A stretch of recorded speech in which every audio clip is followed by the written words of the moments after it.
இது ஃபர்ஸ்ட் மலேசியாவின் செய்திகள் உங்களுக்காக.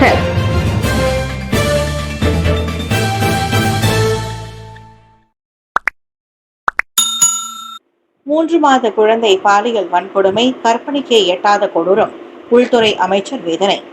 உள்துறை அமைச்சர் டத்தோஸ்ரீ சைஃபுடின் அசதியோன் இஸ்மாயில் 3 மாத குழந்தை பாலியல் வன்கொடுமைக்கு உட்படுத்தப்பட்ட சம்பவத்தை கற்பனைக்கே எட்டாத பைத்தியக்கார செயலாக வர்ணித்து கடும் கண்டனம் தெரிவித்துள்ளார். அந்த கொடூர சம்பவம் படமாக எடுக்கப்பட்டு இணையத்தில் விற்கப்பட்டுள்ளது. உள்துறை அமைச்சர் நேற்றைய மாதாந்திர கூட்டத்தில் உரையாற்றும் போது அவர் இந்த அதிர்ச்சிகரமான விவரத்தை வெளியிட்டார். நள்ளிரவு 12:30 மணி அளவில் போலீசார் என்னை அழைத்து இது குறித்து விளக்கம் அளித்தார்கள். அந்த நேரத்தில் அழைக்கிறார்கள் என்றால் அது எந்த அளவுக்கு பரிதாபகரமான விஷயம் என புரிந்து கொள்ளுங்கள் என சைஃபுடின் வேதனையுடன் குறிப்பிட்டார். எனினும் அந்த கொடூரம் எங்கு எப்போது நடந்தது என்பது பற்றி அமைச்சர் தெரிவிக்கவில்லை. இந்நிலையில் மத்திய குற்றப்புலனாய்வு துறையின் பெண்கள் மற்றும் குழந்தைகளுக்கான பாதுகாப்பு விசாரணை பிரிவை பலப்படுத்த உள்துறை அமைச்சர் திட்டமிட்டுள்ளதாக சைஃபுடின் கூறினார். அமைச்சரை மேற்கொண்டு விவரிக்க முடியாத அளவுக்கு நடந்துள்ள இக்கொடூரம் குறித்து போலீஸ் தரப்பிலிருந்து விரைவில் விவரங்கள் வெளியாகும் என எதிர்பார்க்கப்படுகிறது. போதைப்பொருள் கடத்தலுக்கு மாடுகளும் ஆடுகளும் பயன்படுத்தும் சாத்தியம். கிளந்தான் போலீஸ் தகவல். கிளந்தானில் போதைப்பொருள் கடத்தல் நடவடிக்கைகளுக்கு பசுக்கள் மற்றும் ஆடுகளை பயன்படுத்தும் சாத்தியத்தை போலீசார் நிராகரிக்கவில்லை. அந்த பிராணிகளில் முதுகில் போதைப்பொருள் மறைத்து வைக்கப்பட்டு தாய்லாந்திலிருந்து கடத்தப்படும் தகவலை தாங்கள் அறிந்துள்ளதாக கிளந்தான் போலீஸ் தலைவர் டாக்டர் முகமது யூசுப் தெரிவித்தார். இந்த வியூகம் பயன்படுத்தப்படுவதாக தொடக்க கட்டமாக பெறப்பட்ட அந்த தகவல் பல மாதங்களுக்கு முன்பு கிடைத்ததாக அவர் கூறினார்.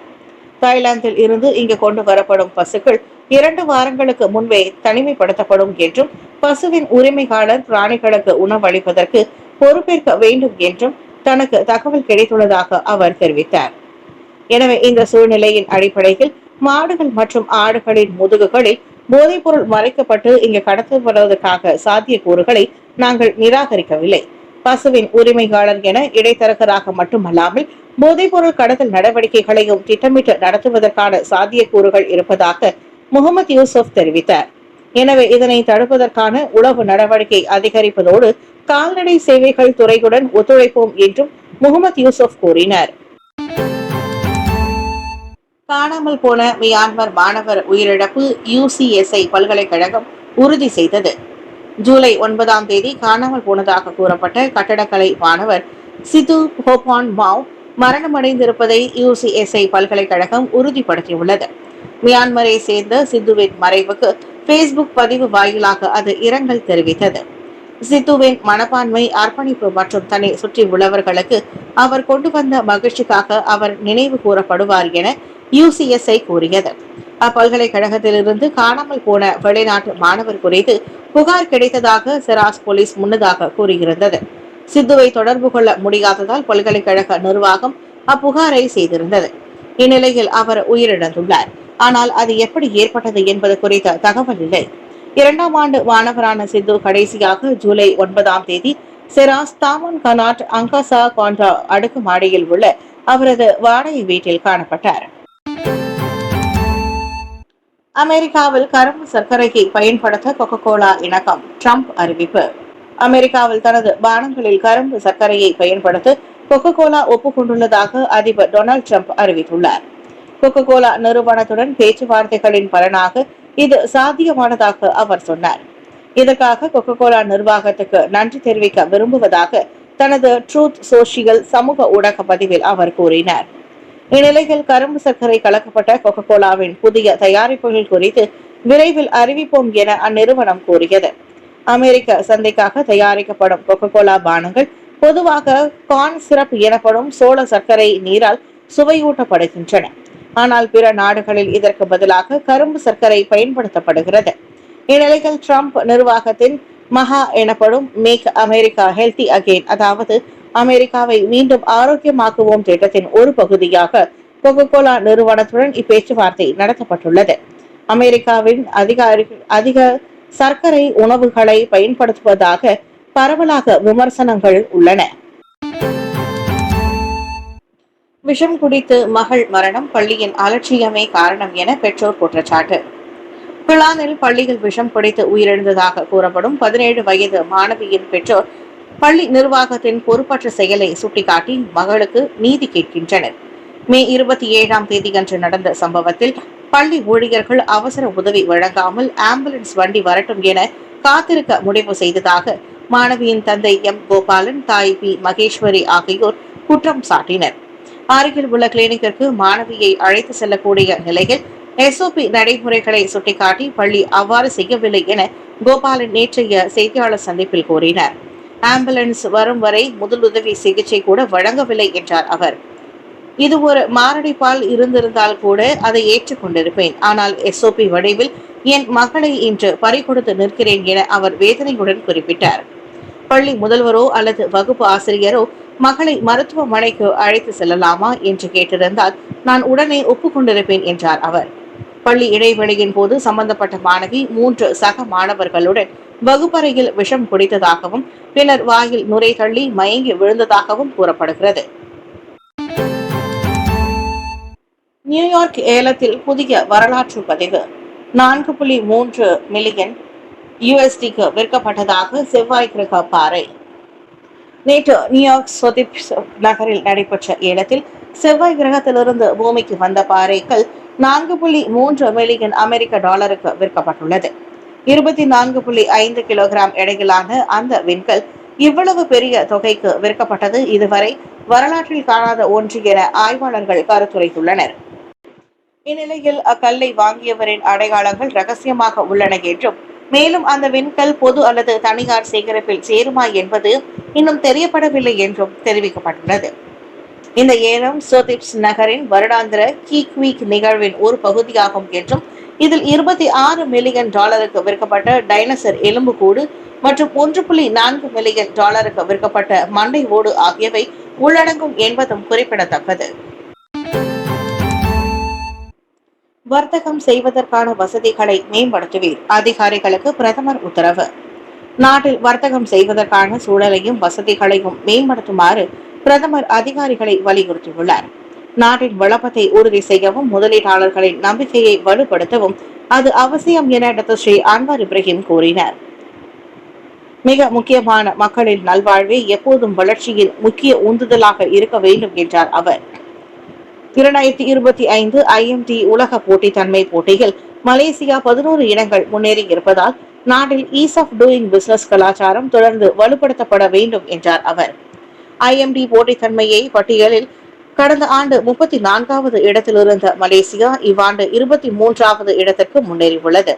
கடந்த 5 ஆண்டுகளில் பதிவான மிக சிறப்பான அடைவு நிலை இதுவாகும். ஊழல் துடைத்துழைப்பில் அரசாங்கம் காட்டி வரும் தீவிரம் அதற்கு பெரிதும் உதவி இருப்பதாக IMT அறிக்கையில் தெரிவிக்கப்பட்டது. மசாஜ் என்ற பெயரில் பணம் பறிப்பு, கொலை மிரட்டல், உள்ளூர் பெண் கைது.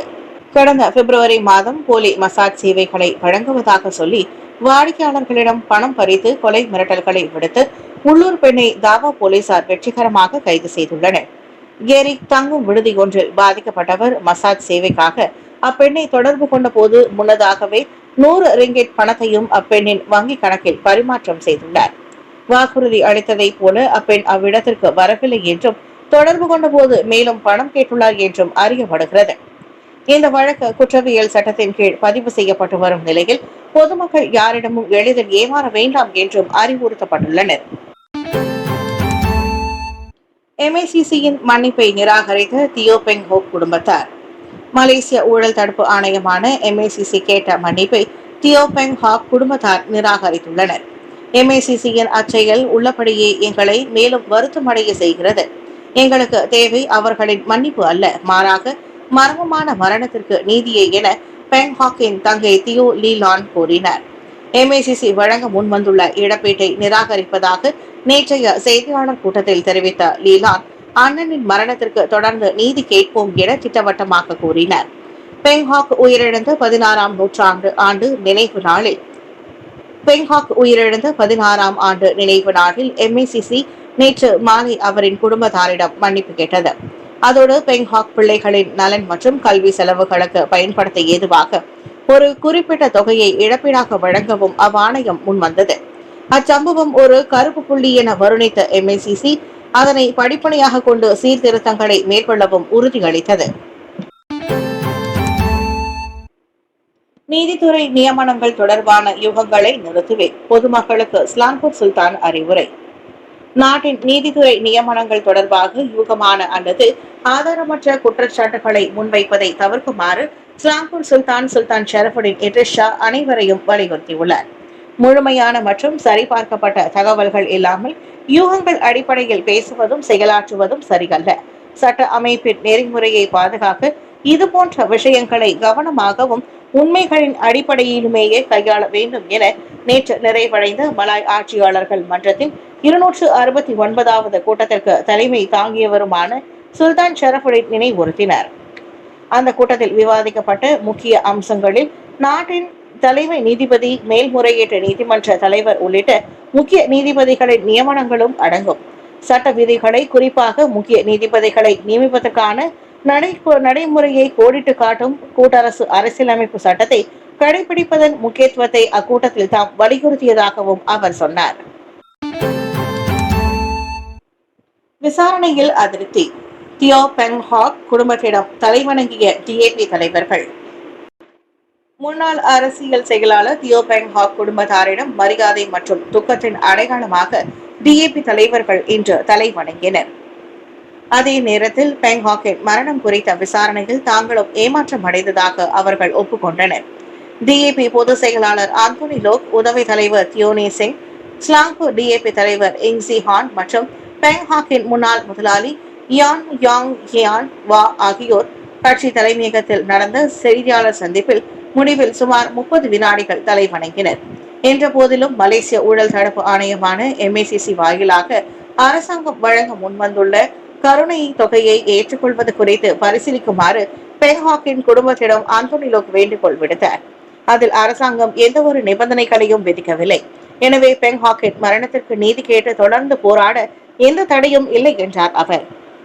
MACC வழங்க முன்வந்துள்ள இழப்பீட்டை நிராகரிப்பதாக நேற்றைய செய்தியாளர் கூட்டத்தில் தெரிவித்த அவரின் தந்தை தியோ லீ நான் அண்ணனின் மரணத்திற்கு தொடர்ந்து நீதி கேட்போம் என திட்டவட்டமாக கூறினார்.